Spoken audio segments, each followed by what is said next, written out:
السلام عليكم ورحمة الله تعالى وبركاته. مرحبا بالجميع وتحية إليكم من جديد. برنامج اليوم برنامج مهم موجه إلى الإخوة والأخوات الفائزين بالقرعة العشوائية الأمريكية لسنة 2022. بحكم أنني توصلت بأسئلة عديدة من طرف إخوة يريدون توضيح ومقارنة وتحليل فيما يخص النشرات المعلنة من طرف وزارة الخارجية الأمريكية. هل هذه النشرات تبشر بمستقبل ربما يبشر بالخير للفائزين بالقرعة العشوائية الأمريكية؟ بنعم أم لا؟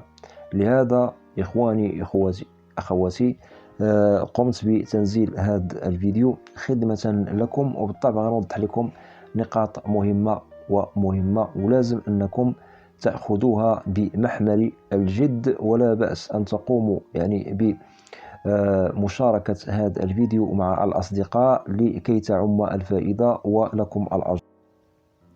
أولا نبدأ بالتوضيح المهم فيما يخص اشتغال وزارة الخارجية الأمريكية مع مكتب كاسيسي وكذلك مع القنصليات الممثلة لها في جميع البلدان.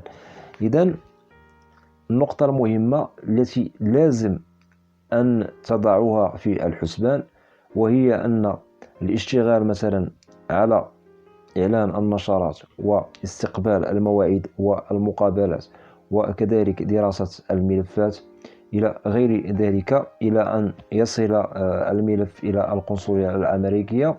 هنا هذه الإجراءات كلها على حسب كل فائز ووضع ملفه والكاس نمبر الذي يخصه.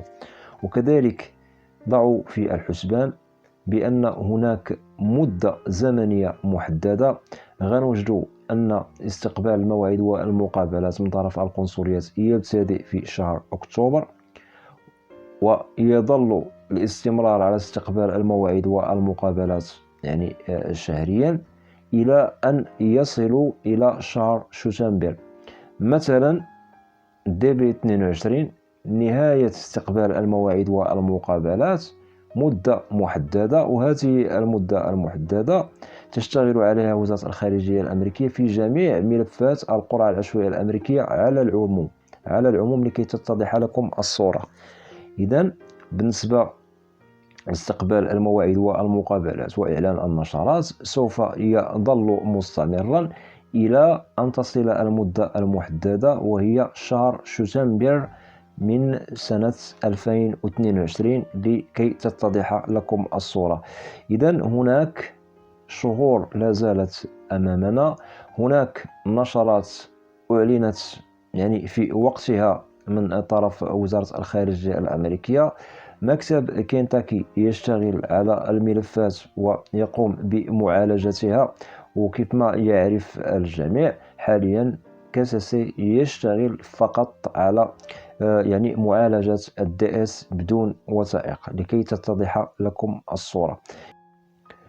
وسوف يطرح سؤال من طرف الإخوة والأخوات الفائزين فيما يخص الشهور المتبقية مستقبلا. بالنسبة للشهور المتبقية هي 7 أشهر.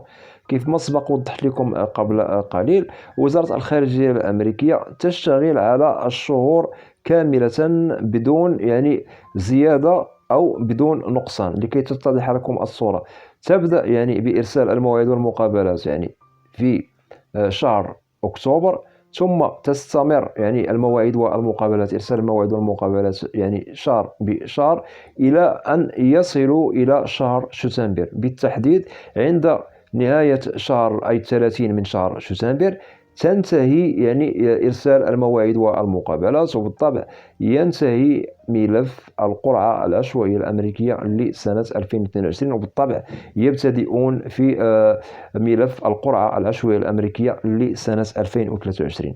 إذا نتمنى هذه النقطة هذه تكون واضحة للإخوة والأخوات. وبالنسبة للشهور المتبقية نتمنى ونستبشر فيها خير، لأن هناك لا زالت مدة أمامنا.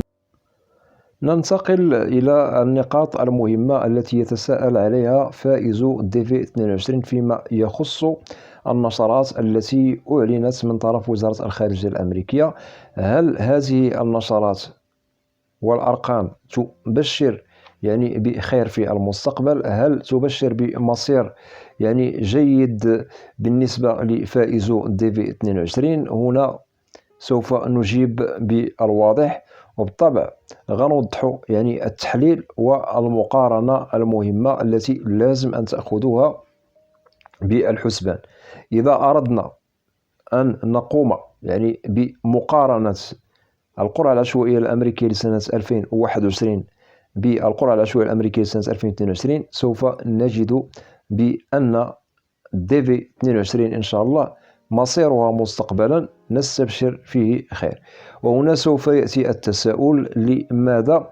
لأن النشرات التي أعلنت من طرف وزارة الخارجية الأمريكية فيما يخص فائزو ديفي 21 سوف نجد أرقامها ضعيفة مقارنة بالأرقام التي قامت وزارة الخارجية الأمريكية بإعلانها وإصدارها بالنسبة للفائزين بالديفي 22.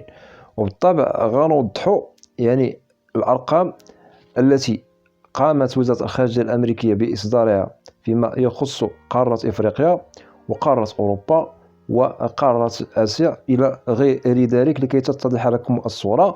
ونقطة مهمة غنوجد بأن الأرقام يعني هي في تزايد وتصاعد يعني جيد، ليس هناك من مشكل. وكيف ما سبق وضحنا بأن النشرات تعلن من طرف وزارة الخارجية الأمريكية شهريا. ننتقل للتوضيح المهم عن النشرات التي أعلنت من طرف وزارة الخارجية الأمريكية والأرقام، وسوف نوضح يعني كل قارة باسمها. بالنسبة للإخوة الفائزين الذين ينتمون إلى قارة إفريقيا، منكم من يعرف جيدا ويطلع على النشرات، وممكن إخوة آخرين ليس لديهم فكرة ومعلومة عن النشرات. إذن بالنسبة للذين ينتسبون إلى إفريقيا، بالطبع هناك يعني شهور مرت، والشهر الأول وهو ديسمبر يعني قامت وزارة الخارجية الأمريكية بإصدار الرقم الأول عبر النشرة وهو 7000. ثم انتقلنا إلى الشهر ما بعد ديسمبر، يعني الرقم ارتفع إلى 13500. ثم ننتقل إلى الشهر التالي ما بعد شهر يناير، غنوجد بأن الرقم قد ارتفع من 13500 إلى 20000 ثم إلى 21000، لكي تتضح لكم الصورة. إذا بالنسبة لقارة إفريقيا غنوجد بأن الأرقام يعني في تزايد وفي ارتفاع، وهذا يعني مؤشر كيوضح لنا بأن كل شيء على ما يرام. وننتقل إلى الفائزين بالديفي 22 وينتسبون إلى قارة أوروبا. غنوجد بأن الرقم الأول الذي صدر في النشرة الأولى التي أعلنت من طرف وزارة الخارجية الأمريكية في شهر ديسمبر هو 7300. ثم في الشهر يعني التالي ما بعد شهر ديسمبر أي شهر يناير غنوجد بأن الرقم قد ارتفع إلى 10000. ثم انتقل ما بعد شهر يناير إلى 13500، لكي تتضح لكم الصورة. إذن هنا يعني الأرقام في تصاعد. وننتقل إلى قارة آسيا. بالنسبة لهذه القارة، الإخوة الفائزين الذين ينتمون إليها، بالطبع وزارة الخارجية الأمريكية قامت بإصدار النشرة الأولى في شهر ديسمبر، والرقم الذي تم إصداره وهو 4000. ثم تم إصدار الرقم الثاني في شهر يناير وهو 6000. ثم تم إصدار يعني الرقم الثالث في الشهر يعني التالي ما بعد شهر يناير وهو 8000، لكي تتضح لكم الصورة. إذن بالنسبة يعني للأرقام كيف ما كنوضحوا يعني في تصاعد، سواء في قارة آسيا، سواء في قارة أوروبا، سواء في قارة إفريقيا، لكي تتضح لكم الصورة. وللتوضيح وللتأكيد وللإشارة، جميع يعني النشرات التي أعلنت من طرف وزارة الخارجية الأمريكية فيما يخص الفائزين بالدي في 22 كل فائز على حسب القارة التي ينتمي إليها والكيس نمبر الذي يخصه لكي تتضح لكم الصورة. لأننا غنوجد فائزون ينتسبون إلى قارة إفريقيا، فائزون ينتسبون إلى قارة أوروبا، فائزون ينتسبون إلى قارة آسيا، وفائزون ينتسبون إلى مناطق أخرى أو قارات أخرى لكي تتضح لكم الصورة. وأنتقل إلى نقطة مهمة يتساءل عليها الإخوة والأخوات الفائزين بالدي في 22، وأخص بالذكر الإخوة الذين ينتسبون إلى قارة أوروبا والإخوة الذين ينتسبون إلى قارة آسيا فيما يخص النشرة التي تعلن بالطبع لقارة إفريقيا. لماذا نجد ارتفاع أرقام في النشرات التي تعلن بالطبع لقارة إفريقيا؟ هنا سوف يأتي الجواب بالواضح، لأن عدد المشاركين من قارة إفريقيا ليس هو عدد المشاركين في قارة أوروبا، وليس هو عدد المشاركين في قارة آسيا لكي تتضح لكم الصورة. غنوجد عدد مشاركين من قارة إفريقيا بشكل كبير أكثر من قارة أوروبا وأكثر من قارة آسيا. للتوضيح، بالنسبة لعدد المشاركين في جميع القارات، تأتي المرتبة الأولى قارة إفريقيا، سوف نجد عدد المشاركين في المرتبة الأولى، أي أن عدد المشاركين بكثرة. وننتقل إلى القارة الثانية وهي قارة أوروبا، غنوجد عدد المشاركين بقارة أوروبا أقل من عدد المشاركين بقارة إفريقيا. ننتقل إلى المرتبة الثانية وهي قارة آسيا، غنوجد عدد المشاركين في القرعة العشوائية أقل من العدد المشاركين في قارة أوروبا لكي تتضح لكم الصورة. إذن هناك كذلك مناطق أخرى مشاركين كذلك، ولكن نجد دائما بأن قارة إفريقيا تظل في المرتبة الأولى، وهي الرقم الأول في عدد المشاركين على العموم في القرعة العشوائية الأمريكية، ثم تتبعها قارة أوروبا، ثم تتبعها قارة آسيا. وننتقل إلى نقاط مهمة ممكن أن يتساءل عليها الإخوة والأخوات فيما يخص استقبال المواعيد والمقابلات، رغم أن النشرات قمنا بتحليلها وتوضيحها لكم. المواعيد والمقابلات، نعم هناك بعض البطء فيما يخص استقبال المواعيد والمقابلات، ولكن النشرات توضح لنا أن هناك إن شاء الله شهور لا زالت أمامنا مستقبلا نستبشر فيها خير، وممكن أن وتيرة استقبال المواعيد والمقابلات مستقبلا إن شاء الله سوف نصل إلى أرقام مهمة، وممكن الأرقام تصل إلى أرقام كبيرة، وممكن أن يصلوا إلى الرقم المحدد وهو 55,000 بالطبع، وممكن أن يصلوا إلى فوق من 55,000. إذن ما علينا إلا أن نترقب ونستبشر خير في المستقبل، وبالطبع الانتظار. وكذلك لازمنا أننا دائما نقوم بالاطلاع على النشرات عبر الموقع الرسمي التابع وزارة الخارجية الأمريكي فيزا بيولتان، لكي تتضح لنا الأمور، وبالطبع لكي نعرف هل نحن من ضمن الأرقام الموضوعة أو المعلنة من طرف وزارة الخارجية الأمريكية على حسب البلد الذي تنتسب إليه أنت أو أنت كفائز بالدي في 22.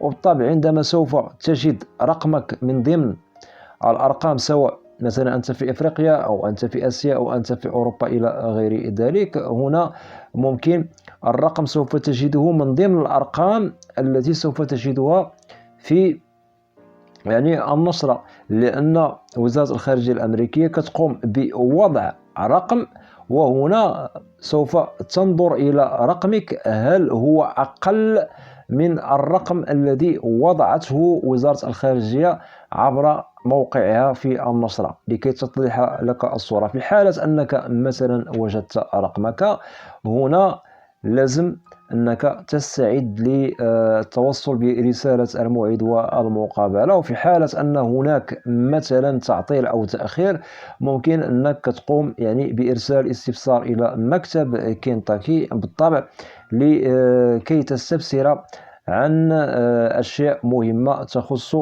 توصلك برسالة الموعد والمقابلة. وبالطبع الاستفسار غتوضح فيه بأنك يعني توصلت بأنك والحمد لله رقمك طالع في النشرة ولا زلت لم تتوصل برسالة الموعد والمقابلة، ومكتب كنتاكي سوف يأخذ رسالتك بعين الاعتبار، وممكن أنه بالطبع سوف يجيبك على موعد مقابلتك بالقريب. إذا نتمنى إخواني وأخواتي هذه النقاط تكون واضحة إليكم. وهذا الفيديو قمت بتنزيله خدمة للعديد من الإخوة والأخوات لديهم تساؤل فيما يخص النشرات، لديهم تساؤل فيما يخص استقبال موعد ومقابلات إلى غير ذلك من الأشياء.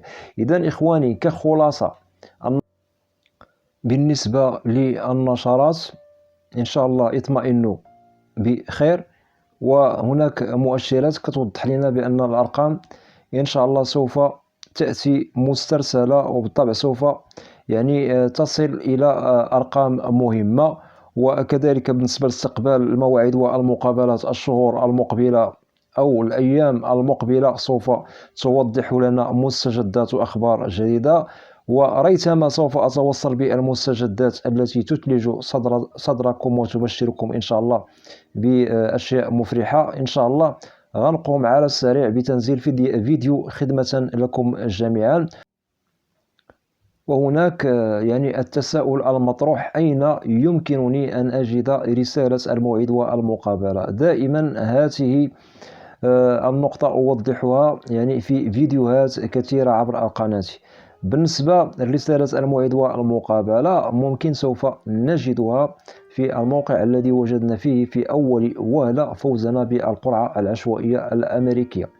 هنا في حالة مثلا أنت أو أنت كفائزة بالقرعة العشوائية الأمريكية سنة 2022، في حالة مثلا وجدت رقمك بالنشرة، هنا ما عليك إلا الاستعداد لاستقبال رسالة الموعد والمقابلة، ولكن ضروري أن تقوم يعني بالدخول إلى الموقع الذي وجدنا فيه في أول وهلة فوزنا بالقرعة العشوائية الأمريكية. هنا في هذه الحالة ممكن أنك سوف تجد رسالة الموعد والمقابلة، وسوف تجد رسالة الفوز قد اختفت من مكانها. في حالة أنك لم تجد رسالة الموعد والمقابلة، ممكن كيف ما وضحنا قبل قليل أن تقوم يعني بإرسال استفسار إلى مكتب كنتاكي، وبالطبع سوف يهتم بالاستفسار، وممكن أنه يجيبك عن قريب يعني الموعد والمقابلة بالطبع. إذا نتمنى إخواني أن هذه النقاط تكون واضحة، ونتمنى أنني نكون استفيد جميع النقاط المهمة التي خصصتها لبرنامج اليوم، التي خصصته للتوضيح والتحليل والمقارنة فيما يخص نشرات القرعة العشوائية الأمريكية لسنة 2022. ونتمنى من الإخوة أنكم تقوموا يعني بمشاركة هذا الفيديو مع الأصدقاء لكي تعم الفائدة ولكم الأجر. ونتمنى من الإخوة والأخوات الذين لا زالوا لم يشتركوا في القناة أدعوكم للاشتراك في القناة وتفعيل زر الجرس ليصل إليكم كل جديد. ولا تنسوا أن تدعمونا دائما بلايك لكي نصل إلى أكبر نسبة من المشاهدة. وأي تساؤل لديكم يخص برنامج اليوم أو أي برنامج عبر القناة، والقناة محتواها كامل وشامل عن الهجرة والمهاجر بشكل عام إلى الولايات المتحدة الأمريكية. ونتمنى لكم التوفيق والنجاح والسداد في حياتكم، ولا تنسونا من الدعاء. وإلى لقاء قريب، والسلام عليكم ورحمة الله تعالى وبركاته.